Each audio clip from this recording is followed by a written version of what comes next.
Hello, good morning students. So we are continuing our chapter number 13, current trends and technologies. Last time we have seen about the biometric system. With the increased use of technology, it has become necessary to control the access to information. Many methods like access rights, password protection, encryption, etc. have been used to control the access. However, for better access control, a new technique known as a biometric is now being extensively used in many applications. You can see here, and we have already discussed in the last lecture, biometrics or biometric authentication generally involves identification of human based on their characteristic or behavior. These human-based characteristics include fingerprints, eye retinas and iris, voice pattern, facial pattern, signature and hand measurements. A biometric system generally is made of 5 components. So we have discussed about that. Now we are continuing. Last time we have seen about the fingerprint recognition system. Now today we are going to learn about the iris recognition system. The iris is a muscle within the eye that regulates the size of the pupil and controls the amount of light entering the eye. Iris जो देखिए आप picture में भी बताया मैंने कि हमारी जो प्यूपिल जो होती है उसके अंदर ये जो साइड में जो कलरफुल जो पोर्शन है हमारा उसको आइरिस बोला जाता है. It is the coloured portion of the I with colouring based on the amount of melatonin pigment with in the muscles के अंदर ये जो उसके जो मसल्स है उसमें मेलाटोनिन पिगमेंट होता है, उसकी वजह से उसके जो कलरिंग पोर्शन होता है पूरा आइरिस का. यू कैन सी हियर कि जैसे आइरिस है तो उसमें किस तरह से प्यूपिल छोटा सा पार्ट है, उसके बाजू में जो है कलरफुल पार्ट बना उसको आइरिस बोला जाता है. The iris generally does not change during the person's lifetime. पूरी lifetime में कभी भी ये iris change नहीं होती है. The characteristic of iris do not change even after surgeries and furthermore it has 266 unique characteristics. Discussing them is out of the scope of this book. पूरी life में कभी भी इसकी जो कैरेक्टरिस्टिक्स जो होती है आइरिस की, इवन आप आई सर्जरी करवाते हो तो भी आई सर्जरी के टाइम पे भी आइरिस की जो कैरेक्टरिस्टिक्स है वो कभी भी चेंज नहीं होती है. वैसे बायोलॉजिकल देखने जाए तो 266 यूनिक आई कैरेक्टरिस्टिक्स होती है उसकी. The iris recognition system used in the market use up to 173 character. ये जो recognition system जो use कर रहे हैं हम iris के, वो उसकी सिर्फ 173 characteristic को ही use करता है. यानी कि एक दो characteristic इधर उधर भी हो जाए तो भी वो unique होने की वजह से कभी भी identify किया जा सकता है. The primary visible characteristic of the iris is the trabecular meshwork, tissue which gives the appearance of dividing the iris radially. आप देख सकते हो यहाँ पे पिक्चर्स में भी बताया किस तरह से पूरा आइरिस रिकॉग्निशन सिस्टम बताया गया है. And iris recognition system requires a small high resolution camera to capture picture of the iris. It generally captures a black and white image. It relies heavily on infrared imaging to take such a picture. और इसका एक सबसे बड़ा मैं example दूं आपको कि अगर आपने आधार कार्ड बनवाया होगा तो आधार कार्ड के टाइम पे आपके आंखों के सामने ये आइरिस रिकॉग्निशन एक छोटा सा कैमरा जैसा रखा जाता है, जिसके थ्रू आपकी जो आइस है वो उस कंप्यूटर के अंदर रिकॉर्डेड हो जाती है और आपका जो आइरिस का जो पार्ट है वो कैप्चर हो जाएगा, जिसकी वजह से आपकी एक यूनिक आइडेंटिटी बनेगी. जैसे आधार कार्ड की बात करें हम तो आधार कार्ड पूरे इंडिया में हमारा यूनिक होता है कि वैसा आधार कार्ड किसी और का, क्योंकि वहां पे फिंगरप्रिंट हमारी ली जाती है, आइरिस ली जाती है और जैसे मैंने बताया कि पूरी लाइफ टाइम में आइरिस कभी भी चेंज नहीं होती है, यानी आइडेंटिफाई करना बहुत ही इजी हो जाता है उसकी वजह से. The application that provides physical access to user requires you to stand within 3 to 10 inches from the camera. Aadhaar card बना होगा उस टाइम पे भी आपने देखा होगा, आपको बोला होगा कि भाई कैमरा तो उसके अंदर देखिए आपके जो आई से उससे 5 या 3 या 10 इंच के बीच में वो कैमरा रखा जाता है, फिर आपको बोला जाता है फिर वहां से वो कैप्चर करता है. It then centers the iris in a mirror within the area of 1 inch square directly in front of the camera. वो सामने कंप्यूटर स्क्रीन पे भी दिखाई देता है कि भाई कितनी आपकी एग्जैक्ट स्क्वायर पार्ट जो बनता है आपका आइरिस का वो जो उसके अंदर जो दिखाई देता है उसके अंदर, तो फिर बाद में वो क्लिक कर देता है जिसकी वजह से आपके आइरिस उसके अंदर कैप्चर हो जाती है, स्टोर हो जाती है. We also get such system in laptop nowadays to control logical access to computer. Laptop में भी ये सिस्टम आ चुकी है. लैपटॉप आप ओपन करते हो, स्टार्ट किया लैपटॉप, लेकिन उसको पासवर्ड प्रोटेक्टेड रखा है. अब पासवर्ड प्रोटेक्टेड में क्या होता है कि भाई पासवर्ड जो है वो पासवर्ड लिखा नहीं होता, बल्कि उसकी जगह पर उसकी आइरिस रखी जाती है, यानी कि उसकी जो आंखें है वो उसके सामने, जब तक वो आंखें उसके सामने नहीं आएगी तब तक वो लैपटॉप अनलॉक होगा ही नहीं. आप मूवीज जो देखते होगे या टीवी सीरियल्स या मूवीज में भी कभी कभी देखा होगा आपने कि कोई गैट है या डोर है या कुछ भी ऐसे सिस्टम्स है या कंप्यूटर्स है तो वो सामने खड़ा रहता है, उसके आंख उसके सामने है, वो उसको कैप्चर करेगा, यानी ऑथेंटिकेट पर्सन है तभी वो ओपन होगा. तो इस तरह से आइरिस रिकॉग्निशन सिस्टम बनाई जाती है उसके अंदर. अगर डेस्कटॉप कंप्यूटर आप यूज कर रहे हो, if using desktop computer works well within the distance about to 18 inch to capture the iris image. Some of the major application of iris image are mentioned below. देखिए यहाँ पे desktop computer में भी है, आप एक छोटा सा वेबकैम आपके पास हो, वेबकैम ले लीजिए, उसको सामने रख दीजिए और उससे भी आप आइरिस इमेज सिस्टम से सेट कर सकते हो उसके अंदर। आइरिस इमेज सिस्टम कहाँ कहाँ पे यूज होती है वो देखते हैं। तो पहला, access to bank accounts at cash machines. ये जो एटीएम मशीन्स जो होते हैं, एटीएम मशीन्स में जब कैश भरने जब जाते हैं बैंक के ऑफिसर्स, तो उस टाइम पे आइरिस सिस्टम होती है, यानी वो अपनी आंखें उसके सामने रखेगा, आइरिस को चेक करेगा, पता चलेगा यही ऑथेंटिक पर्सन है, तभी वो ऑन होगा और फिर उसमें जो पीछे जो पैसे रखने की जो सिस्टम होती है उसमें पैसे रख सकते हैं। एंटी थेफ्ट डिवाइसेस, थेफ्ट चोरी ना हो जाए उसके लिए वो सब डिवाइसेस के अंदर भी आइरिस सिस्टम बनाई जाती है। Authenticated access to building and homes, building और होम के अंदर बहुत सारी, आज फॉरेन की बात करें हम, फॉरेन में, इंडिया में भी बड़े बड़े मेट्रो सिटीज के अंदर ये सिस्टम बनाई गई है कि घर में अगर जाना है तो लॉक जो होता है, घर का लॉक है, तो वो आइरिस रिकॉग्निशन सिस्टम से बनाया जाता है। यानी फॉर एग्जांपल घर में 5 मेंबर्स है तो सभी 5 मेंबर्स के आइरिस को उसके अंदर स्टोर कर दिया जाता है।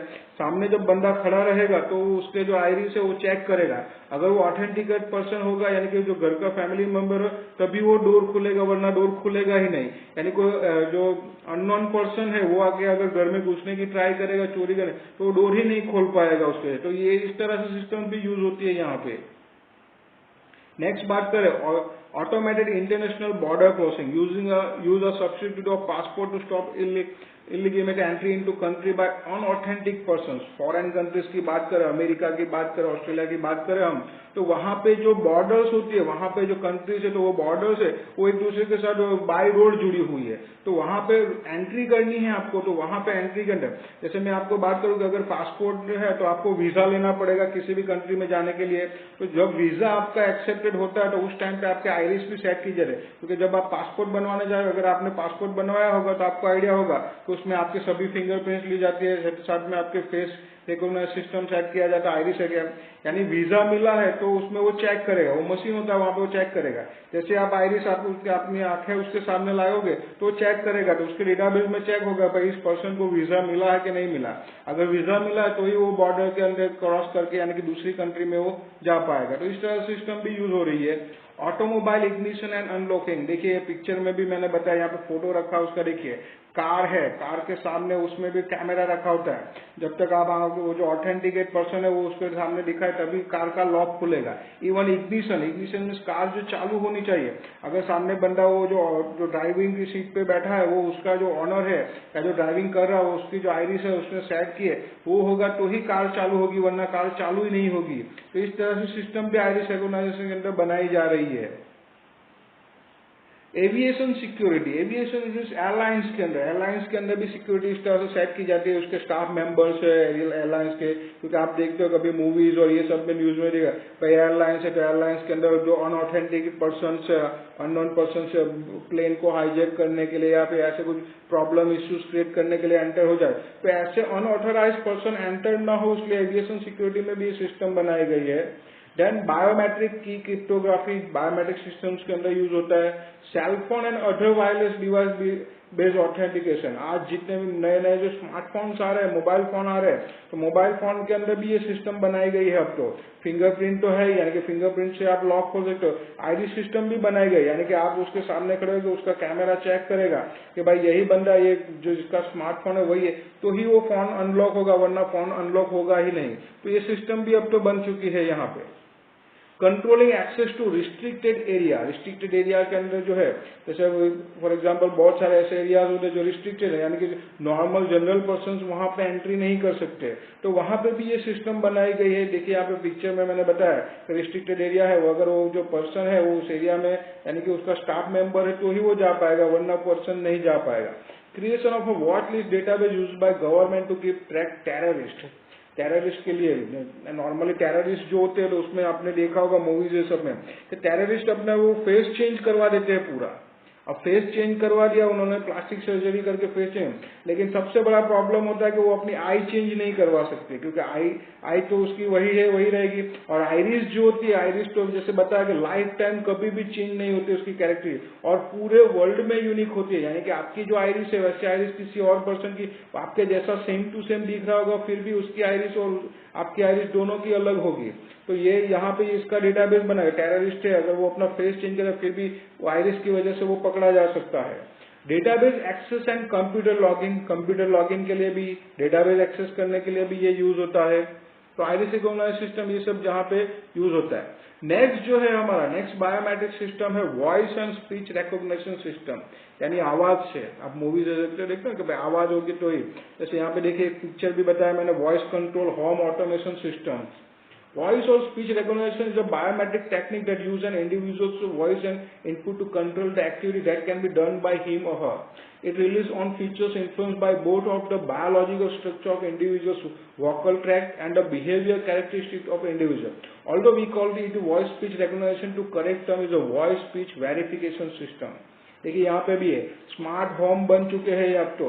स्मार्ट होम के अंदर सिस्टम है कि एक वॉइस रिकॉग्निशन सिस्टम, जैसे यहाँ पे पिक्चर में मैं बताया ऐसा सिस्टम होता है। यानी कि वो बंदा अगर फॉर एग्जाम्पल हर जो घूम नहीं सकता बैड रेस्ट पे, तो वहां पे बोलेगा उसके अंदर वो डिवाइस के तौर पर, जैसे वो बोलेगा स्विच ऑन तो लाइट ऑन हो जाएगी, फैन ऑन तो फैन ऑन हो जाएगा, वो ऑफ बोलेगा तो फैन ऑफ हो जाएगा। यानी पूरा वॉइस रिकॉग्निशन सिस्टम पे बनाया गया। आज से मैं 20 साल पहले की बात करूं, जब मैं इंजीनियरिंग कॉलेज में था, तो उस टाइम पे भी ये सेंसर सिस्टम बनाई गई थी। आज से वर्षों पहले भी ये सिस्टम सेट कर दी गई थी कि आप ताली बजाओगे तो फैन ऑन हो जाएगा, ताली फिर से बजाओगे तो फैन बंद हो जाएगा। यानी कि वॉइस स्पीच रिकॉग्निशन सिस्टम तो बहुत ही पुरानी और वर्षों से चल रही है वेरिफिकेशन सिस्टम। अब जितने भी आ चुके नए नए वर्जन उसके अंदर सेट हो रहे हैं, तो उसमें आगे देखते हैं। The technology is being used by the banks to verify, identify the caller when making telephone transaction, performing account maintenance. It is also used to extensively by mobile phone user to make a call directly by speak out of the name the person whom call needs to be made. ये तो बहुत ही easy, और I think सभी को ये पता होगा कि स्मार्टफोन के अंदर वॉइस सिस्टम सेट कर दो, आप वॉइस ओपन करोगे, जिस बंदे को उसको कॉल लगाने आप सिर्फ उसका नाम बोलोगे, ऑटोमेटिक उसको कॉल लग जाएगा। और अब तो जितने भी सोशल मीडिया साइट है वहां पे भी ये सिस्टम वॉइस सिस्टम आ चुकी है। आपको टाइप करने की जरूरत नहीं, आप जैसे जैसे बोलते जाओगे उसमें ऑटोमेटिक लिखता हुआ जाएगा। और लोकल लैंग्वेजेस में भी ये सिस्टम अवेलेबल है। जैसे आपको गुजराती में, तो गुजराती में टाइप करने की जरूरत नहीं, आप गुजराती में बोलिए, ऑटोमेटिक उसकी वॉइस रिकॉग्निशन सिस्टम है वो सीधा उसके अंदर टाइप करके दे देगी आपको। यानी बहुत ही स्मार्ट एडवांस लेवल पे वॉइस सिस्टम आ चुकी है। In forensic science, it is used to determine the truthfulness of response a witness gives as a part of an investigation. Investigation के अंदर भी आप मूवीज में या फिर वो टीवी पे CID करके सीरियल आती है, CID है, फिर क्राइम पेट्रोल से, ये सब में बहुत बताया जाता है फॉरेंसिक साइंस सिस्टम के। ये जो बंदा बोल रहा है उसकी जो वॉइस है उसको चेक किया जाता है वॉइस सिस्टम से कि भाई उसी की आवाज है कि नहीं, किसकी आवाज है। फिर आवाज है तो आवाज के पीछे उसके ऊपर नीचे उसकी जो फ्रीक्वेंसी है वो सेट करके सिस्टम चेक की जाती है। तो ये सब सिस्टम यहाँ पे भी यूज हो रही है। Similar to other biometric system, to work with voice and system, you need to first train the system. सबसे पहले ट्रेन करना पड़ेगा इनको। In the training period, the voice sample is first converted from an analog format to a digital format. हम लोग जो बोलते हैं उसको एनालॉग फॉर्मेट में होता है, वो मैं अभी बोल रहा हूँ तो वो एनालॉग फॉर्मेट है, बट वो कंप्यूटर के अंदर, यानी मैं अभी स्मार्टफोन की बात कर रहा हूँ, स्मार्टफोन के अंदर अगर स्टोर हो रहा है तो सीधा डिजिटल में कन्वर्ट हो जाएगा। ये वीडियो जो आप देखने वाले हो, तो इसमें ये जो मेरी आवाज है, मैं जो बोल रहा हूँ एनालॉग फॉर्मेट में बाहर जा रहा है, लेकिन जब आपके पास आएगा तो वो पूरा डिजिटल फॉर्मेट में कन्वर्ट होकर आ जाएगा वो। In the training, the features of the individual's voice are extracted and then stored as a pattern for further use. देखिए यहाँ पे पिक्चर में भी बताया मैंने कि एनालॉग ऑडियो आपने बोला है उसको डिजिटल में कन्वर्ट किया जा रहा है, उसकी पैटर्न सिस्टम सेट होगी और उसका जो कैप्चरिंग डिवाइस है उसके अंदर वो ऑटोमेटिक उसके अंदर स्टोर हो जाएगा। The environment factors like sound in the surrounding, problems in the recording device, etc. to do play role and efficient working of the system. ये एक सबसे बड़ा प्रॉब्लम भी आप बोल सकते हो, एडवांटेज भी बोल सकते हो कि आसपास के जो साउंड है वो भी प्रॉब्लम, उसकी वजह से भी प्रॉब्लम होने के चांसेस है। जैसे अभी बात करो कि भाई आप अगर पासवर्ड सेट कर रहे हो, बहुत एक सिली एग्जांपल जैसा है ये, तो कि आप पासवर्ड सेट कर रहे हो अपने वॉइस से और उस टाइम पे समझो कि आप फैन के नीचे खड़े हो और तो फैन की आवाज भी, उसकी फ्रीक्वेंसी भी उसके अंदर स्टोर हो जाएगी। अब जब बाद में जब इसको अनलॉक करने जाओगे और उस टाइम पे अगर समझो कि फैन नहीं चल रहा है तो फैन की आवाज वाली फ्रीक्वेंसीज को नहीं मिलेगी, तो मे बी के वो अनलॉक ना भी हो। यानी ये जो सराउंडिंग साउंड है वो भी बहुत प्रॉब्लमेटिक होता है कभी कभी, तो ये भी बहुत ये ध्यान में रखना पड़ता है। वॉइस पिच जब भी वॉइस रिकॉर्ड करो आप तब भी ये ध्यान में रखना है कि सराउंडिंग वॉइस है वो उसके अंदर नहीं आना चाहिए, वरना अगर वो जब तक वो पूरी फ्रीक्वेंसी सेट नहीं हुई तब तक वो अनलॉक नहीं होगा। देखते हैं कहाँ कहाँ पे ये यूज हो रहा है, तो उसके बारे में थोड़ा देखते हैं आगे हम। Playing back simple information, use of forensic to identify the voice of person, जैसे अभी मैंने बताया आपको एग्जांपल दिया CID और क्राइम पेट्रोल वाला। Then call steering, routing of regular callers to appropriate departments of person based on the voice match. It is used to customer service segment, customer service पे set किया जाता है उसको। Automatic identification of caller, it is used to customer service segment to identify the caller. बार बार आप अगर कहीं पे call कर रहे हो तो जो कस्टमर्स है उसको भी आइडेंटिफाई किया जाता है। कॉल सेंटर्स जितने भी है तो कॉल सेंटर्स में ये सिस्टम सबसे ज्यादा यूज हो रही है। नेक्स्ट जो है वो बहुत ही इंपॉर्टेंट है, that is IVR system. IVR system क्या होती है वो पहले मैं समझा देता हूँ। एक एज अ कस्टमर आप कॉल कर रहे हो तो बीच में जो कंपनियां हैं, या फॉर एग्जांपल आप बैंक में कॉल कर रहे हो या किसी कंपनी में कॉल कर रहे हो, तो आपको किसी क्या जरूरत है आपकी, तो वो उसके हिसाब से IVR सिस्टम सेट करेगा और डिपार्टमेंट के अंदर ऑटोमेटिक उसको वो ट्रांसफर कर देगा। जैसे यहाँ पे मैंने बताया कि भाई सेल्स का है, आपको कुछ खरीदना है तो सेल्स डिपार्टमेंट में ऑटोमेटिक ट्रांसफर हो जाएगा। कुछ अकाउंट रिलेटेड है तो अकाउंट डिपार्टमेंट में सपोर्ट सिस्टम चाहिए, इंक्वायरी करनी है, क्या चाहिए, कस्टमर के जो कॉलिंग के ऊपर से सीधा IVR सिस्टम उसको सेट कर देगा और जो पर्टिकुलर डिपार्टमेंट है उसके अंदर उसको सीधा ट्रांसफर कर देगा। It is an improvisation in IVR and automatic call handling system that are often unpopular with customers. This technique removes the push button menus and replaces it with direct call steering. ये जो पहले system आते हैं, जैसे अभी आप कहीं पे कस्टमर कॉल में कॉल कर रहे हो तो आपको बोलेगा कि भाई पहले चलो अगर हिंदी में बात करनी तो ये दबाइए, इंग्लिश में बात करनी तो ये दबाइए, फिर वो कंप्लीट हो जाए, फिर आपको अकाउंट जानना तो ये दबाइए, फिर इंक्वायरी करनी है या फिर क्या। तो ये जो है वो बहुत ही हैक्टिक लगता है कभी कभी। ये टेक्निक की वजह से अनपॉपुलर, कस्टमर्स को बहुत बोरिंग जैसा लगता है। IVR सिस्टम जो है ना वो सीधा इसको रिमूव कर देगी। आप कॉल करके आप सीधा बोलोगे भाई इंक्वायरी, तो सीधा वो इंक्वायरी डिपार्टमेंट में कन्वर्ट ट्रांसफर हो जाएगा। आपको बीच में ये जो मैनुअल जो आ रहा है, बीच में जो बटन्स आ रहे हैं वो सीधा यहाँ से रिमूव हो जाए। तो ये भी एक बहुत बड़ा फायदा हो रहा है वॉइस स्पीच रिकॉग्निशन सिस्टम के अंदर। एंड सबसे बड़े फायदा ये जो है, enables the user to dial a number and perform an operation on mobile phone by issuing voice command. Such applications are very useful for blind and partially blind users. जो अंधे लोग हैं, जो ब्लाइंड पर्सन है, उसके लिए voice system है बहुत ही यूजफुल बन चुकी है और वरदान जैसा बन चुका है ये उनको लिए। We can also an application window type a letter और shut down the computer by giving voice command. देखिए यहाँ पे पिक्चर में भी मैंने बताया, देखिए एक ब्लाइंड लड़की बैठी है और वो कंप्यूटर पे काम कर रही है। तो वो कंप्यूटर पे काम करे तो वो टाइपिंग सिर्फ हाथ रखा है, वो जैसे जैसे कमांड देती जाएगी बोल रहे, जैसे फॉर एग्जाम्पल वो बोल रहे कि ओपन विंडवर्ड, तो वर्ड ओपन हो जाएगा।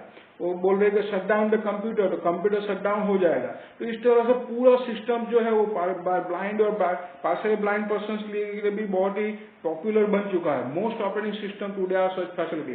आप जितनी भी आप कंप्यूटर आप यूज कर रहे हो ना, अभी जितने भी कंप्यूटर सभी के अंदर सिस्टम आती है, वो यहाँ पे बुक में नहीं है, बट मैं आपको एक्स्ट्रा बता रहा हूँ कि आप सिस्टम में जाइए, आप स्टार्ट मेनू में जाएंगे तो वहां पे जो एसेसरीज होती है ना, एसेसरी के अंदर सिस्टम पार्ट के अंदर ये साउंड सिस्टम्स वाला यूज होता है, तो वहां पे ये सपोर्टेड सिस्टम्स आपको मिल जाएगी। तो वहां से भी आप डायरेक्टली इसको यूज कर सकते हैं। यानी कोई ब्लाइंड पर्सन यूज करना चाहे, कंप्यूटर के ऊपर काम करना चाहे तो कर सकता है। और उसको टाइप करने की भी जरूरत नहीं, जैसे जैसे वो बोलता जाएगा ऑटोमेटिक कंप्यूटर्स के अंदर, लैपटॉप के अंदर टाइप होता जाएगा। और वो फैसिलिटी आपने ऑलरेडी स्मार्टफोन में तो देखी हुई है। तो ये सब सिस्टम की वजह से वॉइस सिस्टम भी अब बहुत आगे बढ़ रही है। बट वन मोर थिंग, जैसे मैंने बोला कि पासवर्ड के तौर पे वॉइस सिस्टम्स अब लोग ज्यादा यूज करना पसंद नहीं करते, तो जैसे मैंने बोला सराउंडिंग सिस्टम्स बहुत ही प्रॉब्लम क्रिएट करता है। तो सराउंडिंग सिस्टम की वजह से पासवर्ड के तौर पे सबसे बेस्ट बायोमेट्रिक की जो मैं बात करूँ तो बायोमेट्रिक में सबसे बेस्ट होता है आइरिस रिकॉग्नाइजेशन सिस्टम। जैसे फिंगरप्रिंट क्यों नहीं, फिंगरप्रिंट भी आप बोल सकते हैं फिंगरप्रिंट भी होनी है। फिंगरप्रिंट इसलिए मैं बता रहा हूँ कि फिंगरप्रिंट में भी अगर हाथ कट गया है, फिंगरप्रिंट कट गई, एक्सीडेंटली कुछ उसमें हो गया तो बहुत बड़ा प्रॉब्लम होता है। एक जॉब जैसी बात करूँ आपको, लेडीज लोग में सबसे ज्यादा प्रॉब्लम होता है कि भाई अभी काम कर रहे हो तो काम करते करते चाकू लग गया तो तो भाई चलो एक नई ही डिजाइन बन जाएगी उनके हाथों पे। जो अंगूठा रखा है उसमें अगर चाकू लग गया, प्रॉब्लम हो गया तो नई डिजाइन, तो फिर वो पैटर्न से वो अनलॉक नहीं हो पाएगा। इसलिए मैं बोल रहा हूँ सबसे बेस्ट होता है आइरिस रिकॉग्नाइज सिस्टम, क्योंकि जैसे मैंने बताया कि जो आइस होती है, जो हमारी आंखें जो है, उसकी जो आइरिस सिस्टम है वो पूरे लाइफ टाइम कभी भी चेंज नहीं होती है। एंड 266 कैरेक्टरिस्टिक्स होती है, इसमें से आइरिस सिस्टम सिर्फ 177 ही यूज कर रहा है। So it is very useful for us. I am Himanshu Chauhan. Thank you for watching me. Have a nice day. Be safe and happy always.